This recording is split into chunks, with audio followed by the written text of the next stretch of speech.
Hey guys, in this video, I will show you how to recover your LinkedIn account without an email address or phone number. Alright, let's begin.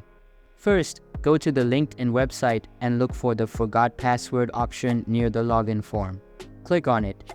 Instead of entering your real email address, type in a random one, such as email@yahoo.com.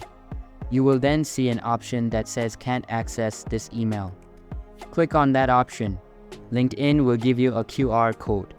Use your phone's camera to scan it. After scanning, a link will pop up. Click on the link and you will be prompted to enter a new email address. You can also add your LinkedIn public profile URL, but that step is optional. Click Continue to move forward. Next, select your country from the drop-down menu and tap on Continue. To verify your identity, tap on Verify with Persona. Check the boxes, then click Accept and Continue. You will be asked to upload a photo of one of the following.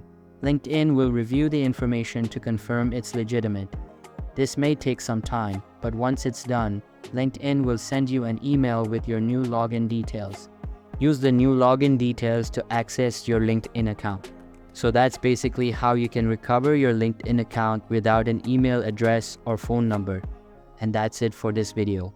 If you found this helpful, consider subscribing and giving this a big thumbs up. Thanks.